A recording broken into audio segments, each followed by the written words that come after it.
Hey, welcome back to the Coffee with Content Creators podcast. My name is Balasabas, and in this podcast, if you're new, this is where we explore different ways that creators can make money and monetize their work, their content, their passion, their craft.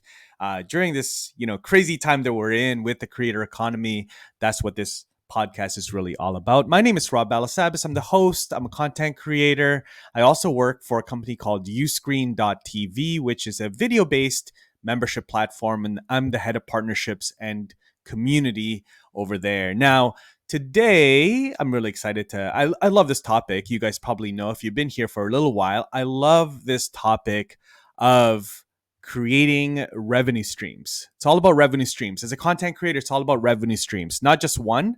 You notice it's revenue streams, plural, right? And so today we're going to be talking about how creators can make money from their content, the most effective ways to do that in 2023 and beyond.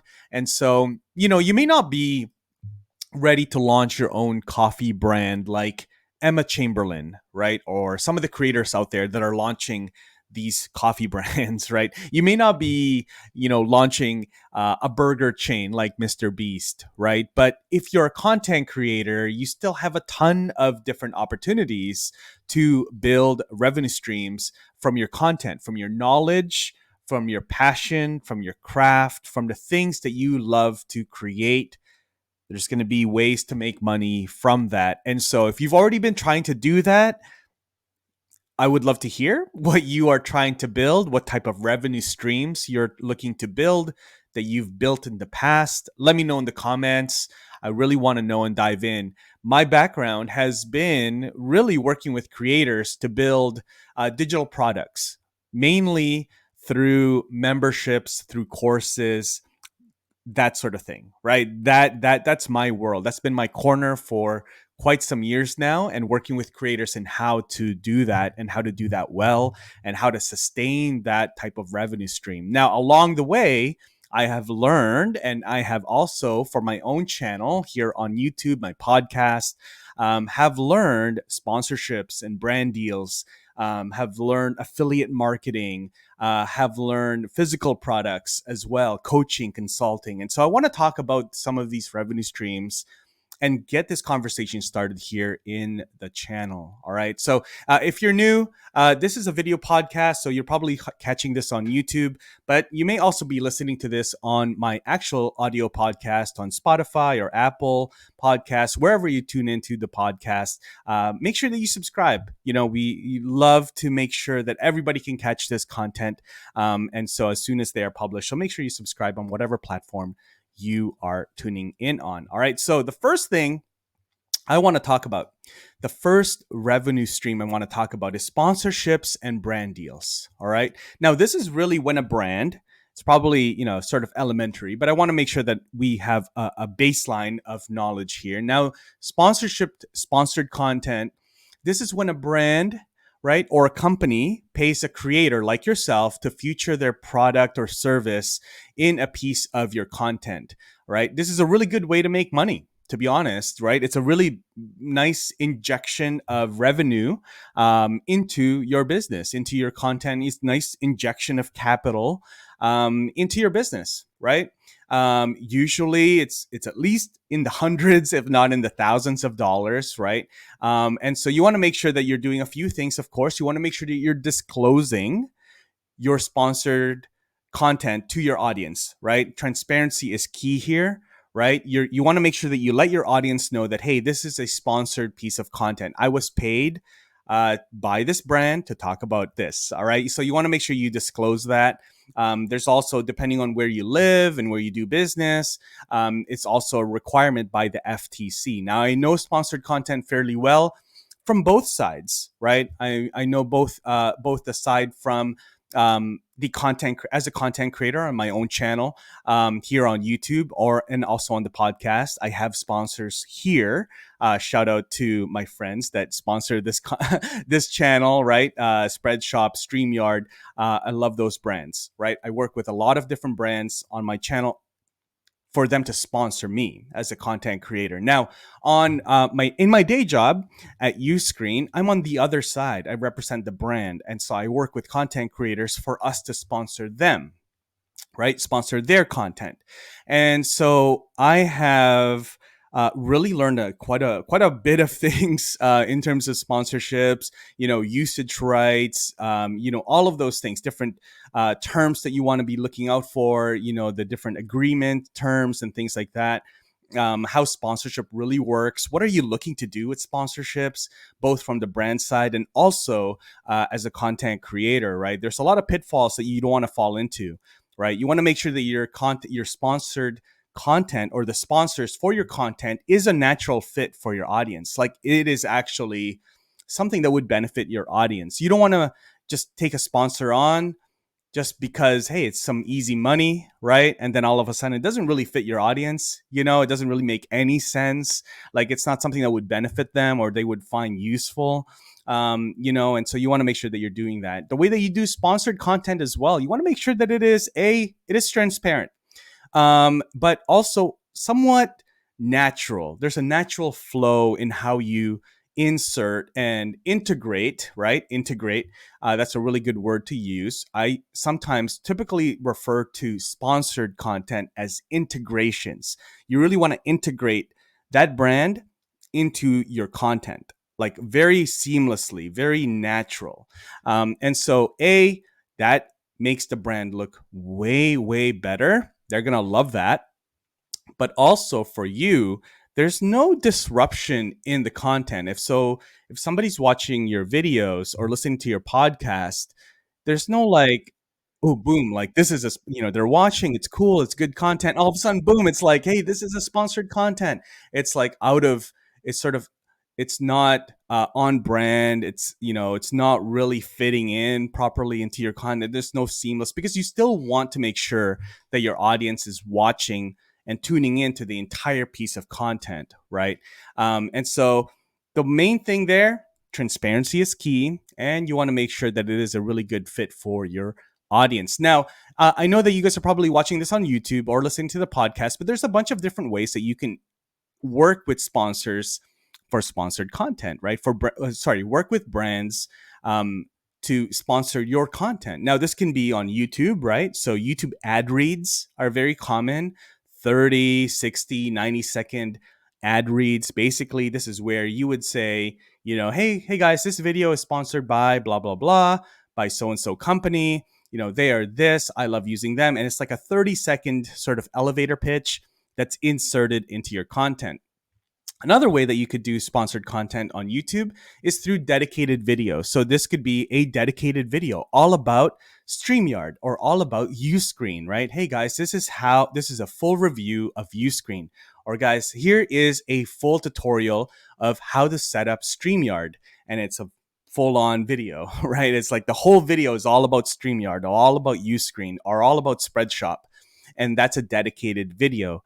Now, there's also some very creative ways to do it, right? You could just do product placement. Like, by the way, hey, I love my coffee, right? And it's a Uscreen mug, right? And these are just like little things that you can put in there. When you do live streams, right? You could have a sponsor for every segment of your live stream. So maybe you have a live stream where you have a couple different segments like, hey, tech update, industry update. Here's a quick little conversation with a guest, an industry expert, and those could all be segments, and each of those segments could have a sponsor, right? Nick Nimmin, a good friend of ours, does this really well. He has different segments for some of his live streams. And so, because he goes live pretty long, he goes live for hours each week. And so he will have different segments, and sometimes each segment will have a sponsor. And so, so you can have multiple sponsors in a video, right? There's no rule that you can only have one sponsor per video. Now, again, if you're working with multiple sponsors per video, you want to make sure that you are disclosing that with the sponsors, right? You don't want to surprise the sponsor by them seeing like, oh, you've got 3 sponsors in this video, and we paid for one of them, and we're all the way in the very back, right? You want to make sure you're disclosing your to the sponsors that there's multiple video sponsors for a piece of content, if that's what you do. All right, if that's what you do. Now, other things that that could be sponsored could be your Instagram post, your Instagram reels. I've seen Twitter sponsorships, LinkedIn sponsorships for posts, right? Sponsored post, not through LinkedIn, but actually by the brand. All right. Of course, podcast, right? You could have a sponsor for your podcast. It could be per episode or for the entire season, or for the each month you have a new sponsor that you take on. We can dive into podcast sponsorship if that's something you're looking to do as well. Newsletters have sponsors. I was actually taught, Colin and Samir, the Published Press, they have a newsletter. They have a sponsor all the time. Jay Klaus, all of these sponsors. ConvertKit actually is doing, they have a program where they actually facilitate sponsorships for select creators that use ConvertKit. You have to have a certain amount of subscribers, but they actually facilitate the sponsorship of some of their creators. Virtual summits. If you're running virtual summits, I have a few friends that have virtual summits every year, some of them every quarter.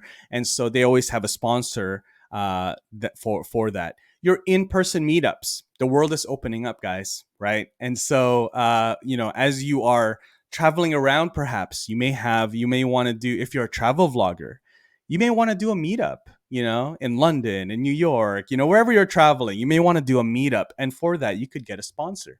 Hey, you could get a sponsor to pay for all the meals. Or maybe I have some good friends of mine, Jerry Wan and Justin Wen.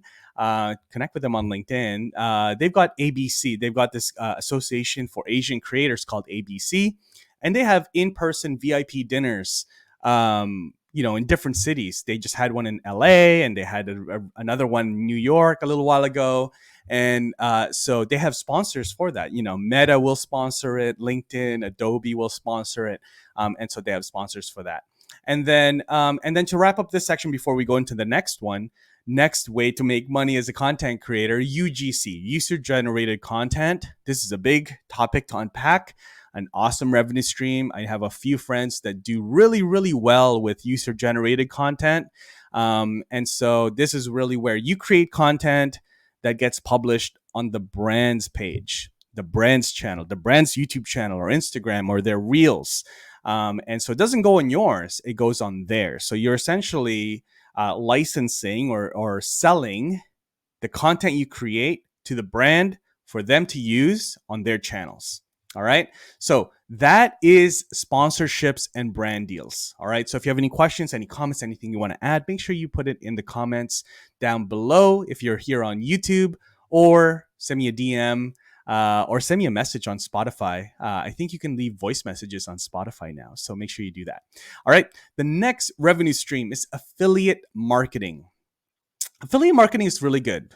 The reason I really like affiliate marketing is that anybody can start. Any creator can be an affiliate for the tools and services that they use, right? Look around you, right? Look around your desk. I have this microphone, for example, right? If you're listening to the podcast, you can't see this, but I have a microphone. Of course, I'm a podcaster, right? I'm creating content. I have a microphone. I have a camera, right? I have you can't see it, but I've got a boom arm for a microphone. I've got Elgato lights. I've got this Logitech camera. All of these things can be. I can talk about these things, and if people buy them through my affiliate link, then I will get a commission. Right? I use StreamYard. Shout out to StreamYard. I love their platform. I've been using their platform for 4 or 5 years now. I actually just interviewed Gage Vandendra. If you guys want to listen in this awesome conversation with Gage, who is one of the founders of StreamYard, I interviewed him. If you go to the podcast, the audio podcast, I don't think it's on YouTube, but if you go to the audio podcast, it should be like episode 60 something, 65, 63. And I interviewed Gage, who's one of the founders at StreamYard. And, super segue, but I've been using StreamYard for 4 or 5 years now. I love their platform. I'm an affiliate for their platform. And every month, they send me, a nice little chunk of money by being an affiliate, by promoting their platform, because people have started using StreamYard and signed up because they've watched my videos and they watch my content, and I have an affiliate link in my description. So yeah, if you want to check out StreamYard, get a 14-day free trial. Head down to the description or in the show notes. But anyways, it's an awesome way to make revenue and create revenue as a creator, even with a very small following. You can be an affiliate for most affiliate programs, and most affiliate programs don't have any type of requirement for audience size or the number of subscribers or anything like that. So as long as you have, clean content for the most part, they may look at your channels and make sure it's not, adult only or, questionable type of topics that you talk about. Do you want to make sure that it's somewhat clean? But for the most part, you can become an affiliate for, you can even become an Amazon affiliate, that sort of thing. All right. So affiliate marketing is a great way to be doing this. As a content creator, especially if you have a niche audience who's really interested in the products that you use, products that you promote. I've got Airbnb, I believe, has an affiliate program or like some type of rewards incentive program. You'll hear travel vloggers talking about different places all the time, and talking about their different Airbnb stays and things like that. So, you want to make sure that you are exploring your niche. There might be something that your audience really, really wants to use that you talk about, that you use yourself, and so make sure that you are signing up and exploring different affiliate programs in your niche. All right. The next thing is your own digital products. This is a great option. I really love this revenue stream because I feel like this is one that you really can control. It's your digital product, right? I'm talking about digital products here. So what I mean by that is our courses, memberships, right? I spent about 5 years working at Thinkific, a few years ago. And so that's really all about online courses. And so then I transitioned into working at TubeBuddy. And that's really where I got to know the ins and outs of YouTube. And now I'm at Uscreen. And over the years, I've really, even when I was at Thinkific, people were really like they were growing their revenue through courses, but it was kind of tiring. People got really tired. Creators got really tired, I found, with selling one-off courses, one-off products. Hey, I'll sell a course one time. Now I got to go find another customer or sell them something else. And so creators started gravitating to building online memberships, right? And this is really one of the reasons why I joined Uscreen, is because I kind of saw the trend of that. You can see that happening now, right? In 2023, 2022, people really are looking to, creators are really looking to build this revenue stream that's more recurring, more predictable, and it's scalable if you have predictable revenue, right? Similar to like a software, similar to your cell phone, right? Your cell phone company that you pay for your phone, for your services, they know they're going to get paid by you every single month. That's just, you're not going to, I mean, unless you cancel, you'll switch providers. It's predictable revenue, right? They know that. And so that's what this is all about: digital products, memberships. And this is really where Uscreen comes into play, because that's what we do here at Uscreen. We're a video-based membership platform, and you can put a paywall, you can put your content behind a paywall so that people can then subscribe to catch your content, right? Similar to Netflix, basically. You're basically building your own Netflix or Disney Plus. That's how you want to look at it. And then you can also create your own mobile and TV apps, which is really cool, because then now people don't just go to your website, they can download your app, which is super cool. Imagine if, like, hey, you can download my app, right? And so the perceived value is much higher, and so you can really build and charge a really decent monthly revenue, a monthly fee from your content. So now you want to make sure that now you don't want to get rid of, say, your YouTube channel or your podcast. You want to use those channels. You want to use social media and YouTube as a place to be discovered, right? This is where you build your audience. And then you take them to your membership. You tell them, hey, go sign up for my membership. You're going to catch all of my content, plus some exclusive content, some behind the scenes stuff, some members only live streams where I answer questions every single month.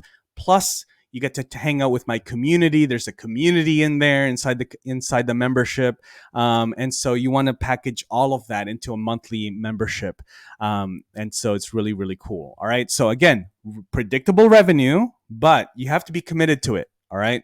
Digital products, memberships, you have to be committed to it because it's not passive revenue. Over the years, I keep hearing passive revenue as a term. It's not passive revenue because it is very much active. You really do have to work for it. It's not something that happens and it just happens automatically. You have to work for it. You still have to create new content. You have to have a strategy. You may have to hire people, right? You may have to have, especially if part of your membership is a community, you may have to maybe get a community manager, perhaps, right? You may need to get somebody that just manages the content inside of your paid membership. And so that's not something to be afraid of. That's actually an opportunity, because then with a membership, again, with predictable revenue, you don't have to be scared, because you don't have to be scared about hiring and resourcing it, because you know how much you will earn next month and the month after, because it's recurring revenue. So as long as you are retaining your members, right? Meaning they're not canceling, they're staying around, they're going to keep paying every single month. As long as you're retaining them, and your churn, this is a term, churn, right? Churn is low, meaning the number of people canceling every month is low, and you're getting more people in that are leaving. Sorry, you're getting more people in than people that are leaving each month and canceling. Then your business is growing, right? Your business is going to continue to grow. And so to do that, you may need to have some additional hands to help you, right? With your community, with your content management, right? But again, predictable revenue, you know your math every single month, you know your economics every single month, right? And so the nice thing too is that all of your content, YouTube, Instagram, podcast, TikTok, all just can drive to the same offer, which is your membership, right? This is really, really important. And trust me, if you've sold courses versus memberships in the past, you know that with courses, you have to say, okay, well, this video is all about how to make better thumbnails.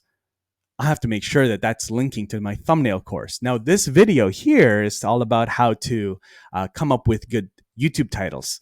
All right, well, then I have to make sure that that is connected, that's linking, the call to action is going to my YouTube title optimization course, right? This video is all about keyword research. So now I have to make sure that that's going to the keyword research course, right? So there's so many connecting the dots in management with courses, individual courses. But when your offer is a membership, all you can consume content inside your membership, you're just sending people to the same landing page, right? And so it just makes it so much easier and less headache as a content creator, as a business person, as an entrepreneur, to be doing it that way. All right. So that is digital products. Any questions about it? You know where the comment box is. Drop a comment, and we'll talk about it in maybe a future live stream or podcast episode. Now, the next thing, talking about digital products, is physical products as well. Why not, right? Physical products is great. Go connect with Spreadshop, my good friends over there at Spreadshop. Find a gentleman by the name of DJ Kaufman, Coffman, on LinkedIn. Fantastic guy. One of my favorite guys in the industry. He is my counterpart. He's kind of like he's the partnership guy over at Spreadshop. And so Spreadshop is a online platform where essentially you can build your own merch store. You can sell your own shirts and hoodies and hats and mugs, um, and all fully branded. You can create your own designs, man. You can go to Fiverr and get designs created, and then upload them to Spreadshop. And within minutes, honestly, if you know what you're doing, it might take you half an hour, but you can launch your own merch store. And so you can then start sharing that in your podcast show notes or in your descriptions on YouTube, wherever you want, in your link in bio on Instagram and TikTok, and people can start buying your physical products, right? If you're on YouTube, you can also connect Spreadshop, so then you can have your own merch shelf, right? So if you've seen this in some YouTube channels where you watch their videos and then below the videos, you can buy their merch. You can do that. That's how they're doing it. They're using Spreadshop. So physical products are great, right? Again, if you're going to rank all of these things, you do need some type of following. You can't just kind of sell physical products and expect people to buy them right from day one with just like a handful of followers, unless they're super engaged. You have to make sure, you have to think that they have to be really loyal and really love your content, and have that connection with you before they start shelling out some money for your swag, right? So physical products, though, is definitely on the list as one of the things that you can do, all right, to sell and build your own build revenue streams around your content. The next thing, now we're going to get away from some of this stuff, and we're going to talk a little bit about coaching first, right? First is coaching. Coaching is another one. And so this is basically where people are like, hey, I really love what you teach. I like your free content. I'm in your membership, but I want to get this one-on-one, time with you. I want you to kind of coach me through one-on-one. Like I want you to, maybe it's a weekly call on Zoom, bi-weekly call, I want that one-on-one attention from you. So coaching is definitely one thing that you could do. Depending on where you are in your business, coaching can be a really lucrative revenue stream. I have a lot of friends that do a lot of coaching, but over the years, as they built their membership, where they're working with people sort of like one to many, right? They're working with a lot of people, but less sort of like not as close, maybe in a membership or like in a small group coaching, sorry. They've preferred that versus one-on-one coaching, but they still maybe might maintain maybe a couple of one-on-one coaching clients that are very, very much paying them high ticket, right? Paying them a lot of money. And so depending on where you are, coaching can be a small part of your business or a big part of your business. It could be 99% of your business, or it could be, just a couple of coaching clients. And so, you kind of really do have to understand how coaching works. And so you kind of have to deep dive into what type of coaching you want to do, whether it's like for ongoing or for a term. It could only be for 3 months. Hey, this 90-day coaching program, I'm going to get you from where you are to a specific sort of place. Like if you think about like fitness, 90-day coaching, fitness coaching, and we're going to talk. I'm going to keep you accountable every single week. And within 90 days, you're going to drop 30 pounds, right? Within 90 days, you're going to land your first 3 brand deals, right? So within 90 days, you are going to, find your next dream job, whatever it is, right? So that you could do it that way, which is probably easier than ongoing coaching, because ongoing coaching, there's no real like, you could set goals probably every quarter for every 90 days. But there's sort of like no checkpoint, right? You want to make sure there is a checkpoint, even though it's ongoing. You want to make sure there's a checkpoint where both sides can reevaluate the relationship and say, okay, well, let's take a step back. How's the last 90 days gone? Like, are you happy? Are you reaching the goals? And you as a business owner, as the coach, Are you feeling good about this coaching still, or like maybe they've outgrown you? That's also possible. Maybe it's possible that they've outgrown you. Hey, we've done everything I can. I've got you to as far as I can in your journey. It's time for you to go and work with somebody else. Not necessarily better than me, but just maybe like specializes in your next, sort of objective. And that's just something that I don't specialize in. And so, this is where we part ways. We stay friends, but we part ways as like coach and, person that's getting coached, right? And that's also possible. So you want to make sure that there's some checkpoints along the way, even when you are coaching. The next thing you can do is consulting. Now, consulting is more, the way that I see it, anyways, more with brands, with companies. I have a good friend, Avi Gandhi. He used to work at Patreon, creator partnerships, head of creator partnerships, I believe. Actually interviewed him on the podcast as well. So if you want to, go back a few episodes on the audio podcast, you'll find our conversation with Avi Gandhi. And he's no longer with Patreon. He is now doing his own thing and helping. He's helping creators, but he's also actually more, from what I understand, helping brands and consulting with brands on how to work with creators, how to do sponsorships, brand deals, all of that stuff. And so that's consulting. So if you are, if you're a video editor, for example, you may consult a brand on how to build a YouTube channel and how to make sure that the editing is really working really seamlessly. You're not doing any of the editing yourself. You're just consulting them how to do it, right? You may be somebody like, hey, for me, for example, I could consult a brand on how to work with creators, how to set up partnerships, how to set up affiliate programs, how to set up sponsorship programs, incentive programs and things like that, how to build a community, around creators or partners or their users and their members and things like that, online, how to build community online, offline, how to set up events, all of that kind of stuff. How to approach conferences. I could consult on those things, right? I'm not doing any of that stuff for them. I'm just consulting them how to do it. And usually it's something you want to make sure that when you're consulting, you need to have a system that you can replicate with a brand. I mean, this goes for coaching as well, but you want to make sure you have a system that you can sort of like duplicate, right? You want to have a system that you can duplicate. It's not just something that you want to have like, oh yeah, we just do these things just kind of by luck, by chance. You want to make sure that there is a system that you sort of sell. You're basically selling a system. And so that's consulting. All right. Next one is services. All right. So services.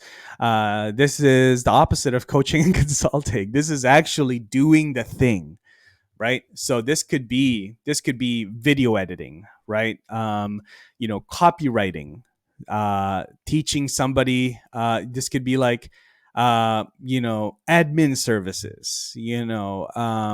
Yeah, I mentioned copywriting. So like copywriting can be anything, like blogs. You could be copywriting for somebody on LinkedIn. Right. You could be, helping people come up with, you could be helping executives come up with LinkedIn posts every single day or every single week. Or, you could do lead generation. I have a friend who does lead generation. He has a YouTube channel and talking about mortgages. And then he's got a place where people can then go and like get the best rates. Like he's got a website that people can sign up for to get the best rates, how to get the best rates. And so depending on what city they're in, what region they're in, he doesn't actually do any of the mortgage lending unless actually maybe he does in his state. He's a mortgage broker. But if it's outside of his state, or he doesn't want to deal with it, he sells those leads, right? He sells those leads to, or he refers those leads out to other people, other brokers in whatever city or state that lead is in, right? Outreach services. So there's a lot of folks out there that I get these calls all the time. People that will help you with outreach, whether it's for like new customers or partners or things like that. All right. So So again, services. That's one of the things. It's not automated. It's not as sexy as a membership or sponsorships, but it is something to get you going. Now, everybody's going to have a different mix of revenue streams. Every creator is going to have a different mix of revenue streams.